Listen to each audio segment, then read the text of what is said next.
Hola, bienvenidos a mi canal de YouTube. Ya me encuentro con la doctora Lucía Viola. Ella es neumóloga especialista en oncología del pulmón y nos va a explicar, doctora, cuál es la diferencia realmente entre un vapeador y un cigarrillo electrónico. Hola Paula, muchas gracias por la invitación a tu canal de YouTube. Está de moda el tema de los cigarrillos electrónicos, los vapeadores son bonitos, huelen rico, el escenario donde los venden es muy atractivo y esa es la pregunta. ¿El cigarrillo y el vapeador realmente son inofensivos a los pulmones? ¿Es, es realmente un vapeo fácil de digerir? Explíquenos un poco, doctora, esa diferencia. Paula, de eso hay mucho por decir, o sea, el espectro de lo malo que puede ser el cigarrillo electrónico va desde investigaciones científicas publicadas en revistas de gran reconocimiento para nosotros los médicos, que han demostrado que, por ejemplo, los niños y adolescentes que viven con padres que usan cigarrillo electrónico tienen más frecuencia de síntomas de enfermedad respiratoria, ¿sí? Síntomas de bronquitis, tosen más, se ahogan más, se les cierra el pecho cuando les dan infecciones respiratorias, y esos son los niños que viven con padres que consumen cigarrillo electrónico. El cigarrillo electrónico se ha probado en modelos animales y ha demostrado generar cambios a nivel de las células del pulmón, que son los mismos cambios que ocurren tempranamente antes de que se desarrolle un tumor maligno del pulmón. Bueno, uno ve, digamos, como usted mencionaba ahorita, en el colegio, en las oficinas, en los lugares interiores, como se ve inofensivo, entonces las personas prácticamente que se la pasan con el cigarrillo electrónico o el vapeador en la boca, el vapeador específicamente, con el vapeador dentro de oficina, en el colegio, esto puede llegar a ser peor o más contraproducente que el mismo cigarrillo tradicional, teniendo en cuenta que pasa más tiempo en nuestro cuerpo. Hay publicaciones científicas que han demostrado que, por ejemplo, en niños y en adolescentes, el cigarrillo electrónico es la puerta de entrada al consumo de cigarrillo convencional y al consumo de otras sustancias como, por ejemplo, la marihuana. Entonces, el tener el cigarrillo electrónico o los vapeadores pueden contener sustancias que generan dependencia. La nicotina es una sustancia que genera dependencia. Entonces, de ahí la necesidad de estar inhalando, chupando o vapeando todo el tiempo el dispositivo, porque existe una real creación de la necesidad en los receptores de esas sustancias en el cerebro de tener que consumir el cigarrillo electrónico o el vapeador. Eh, hay datos muy alarmantes en Bogotá. En una de las instituciones donde yo trabajo hacemos visitas a los colegios. En este momento está para los colegios públicos y privados de la ciudad, y o sea, nosotros les aplicamos una encuesta a los niños y a los adolescentes de los colegios que visitamos, y o sea, de verdad son datos que generan mucha preocupación, y es que hasta un 60% de los niños encuestados y de los adolescentes encuestados refieren en algún momento de la vida haber probado el cigarrillo electrónico o el vapeador. El cigarrillo electrónico o el vapeador es el primer paso para que se desarrolle una condición de salud, que es la dependencia de una sustancia como la nicotina y de otras sustancias. Entonces, que nuestros niños en los colegios estén consumiendo vapeador ya es algo que nos debe llamar al orden, es algo que debe prender todas las alarmas. Sí. Producen enfermedad, pueden producir cosas graves, No son inofensivas. no son inofensivas. Y también crear el ambiente de confianza para que los padres sepan cuando su hijo empieza a consumir cigarrillo electrónico, porque es muy probable que en un colegio, en una ciudad como Bogotá, un niño consuma este tipo de sustancias. Puede ser muy factible. Es muy factible.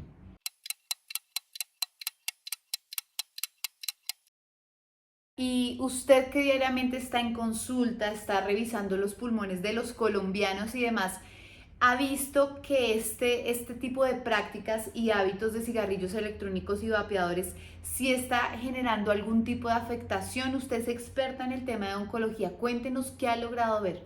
Bueno, realmente uno sí ve lo que está descrito en la literatura científica. En Colombia, desde unos meses muy cercanos a la pandemia, se hizo de obligatoria notificación una enfermedad que es exclusiva del consumo de vapeador, que se llama VALI. Entonces, el VALI, Ok, ¿cómo se escribe? VALI. VALI.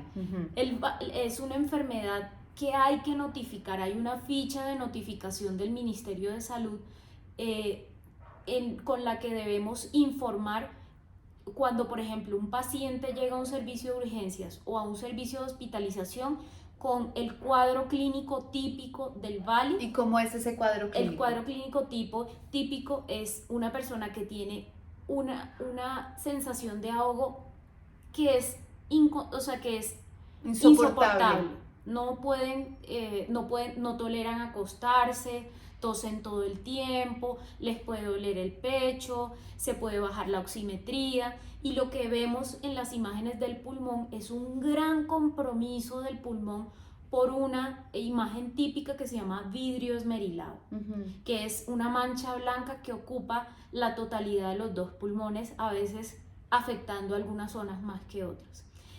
Las personas que sufren un VALI pueden llegar a necesitar, por ejemplo, manejo de unidad de cuidado intensivo o manejo con ventilación mecánica invasiva o no invasiva, porque la principal característica desde el punto de vista de la presentación que nosotros los médicos identificamos es la baja oxigenación. Entonces, esa persona, a pesar de tener oxígeno con una cánula nasal, con una máscara, va a tener baja oxigenación porque el pulmón está muy inflamado por la exposición. Esta enfermedad está directamente relacionada al uso de este tipo de productos, sí. Cigarrillos electrónicos y vapeadores. Sí. ¿Y ustedes han visto allá en las diferentes consultas que el número de pacientes con estas enfermedades ha aumentado? Sí, eso antes no lo veíamos. Eso es una enfermedad que apareció con el consumo de vapeadores. Eso es una enfermedad que antes no estaba descrita.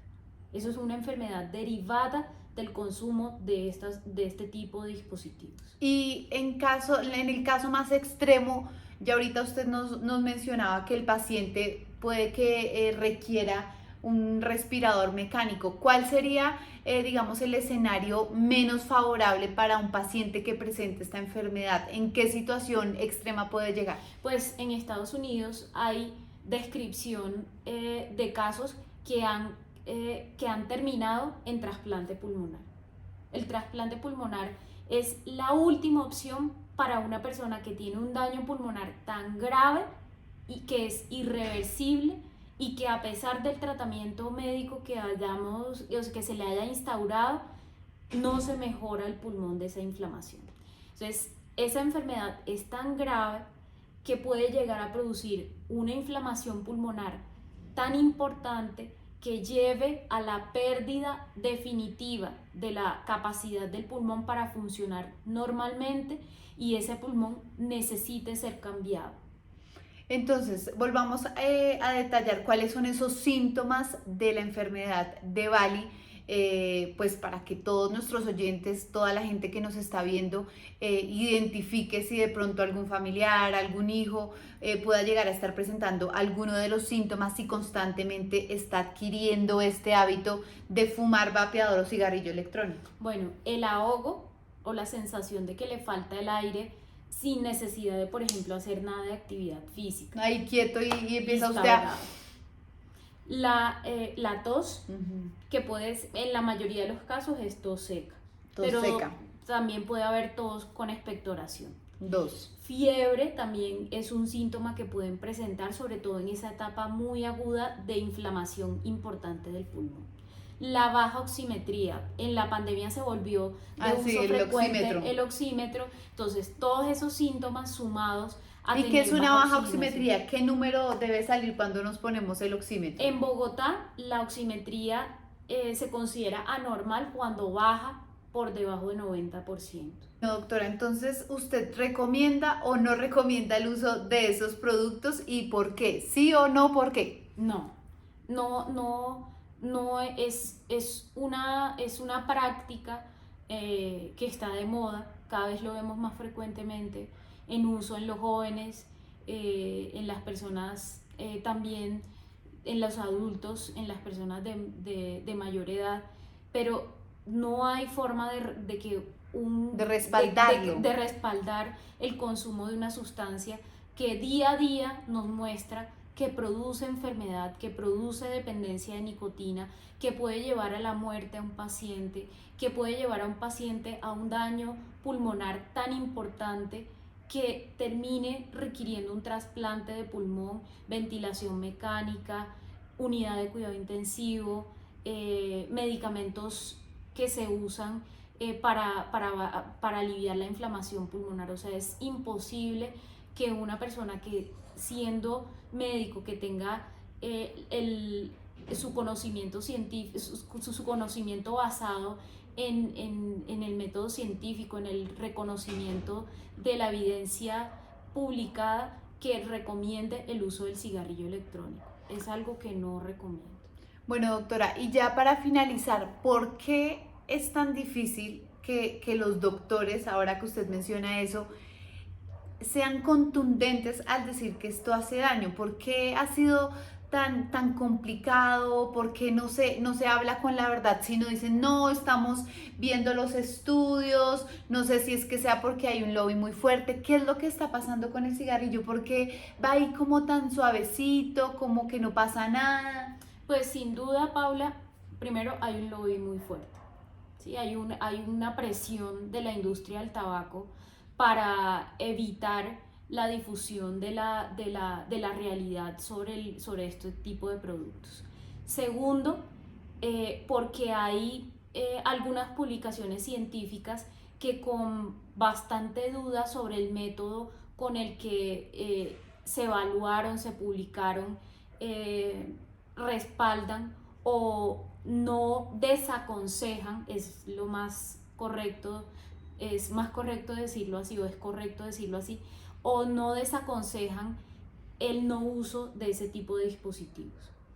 Y yo creo que lo tercero es el desconocimiento. Entonces, en la actualidad, los médicos y en general, pues las personas que nos encontramos como en el ámbito científico, estamos mucho más expuestos a que cualquier persona con una búsqueda rápida de Google o de cualquier tipo de buscador convencional encuentre el mínimo error en lo que uno pueda decir y se agarren de eso para decir que uno es mentiroso, que uno está equivocado. Que está exagerando. Que está No, esa doctora exagerando. está exagerando. Eso no hace daño, eso es una fresita ahí que Sí. que no causa daño. Entonces, yo creo que también eso ayuda a que cada vez exista más temor a hablar, a referirse sobre lo malo o bueno que puede ser algo. Entonces, esos tres factores creo que son los que más juegan y que están ayudando a que el cigarrillo electrónico se aproveche de todas esas falencias para seguir diseminando información que no es correcta.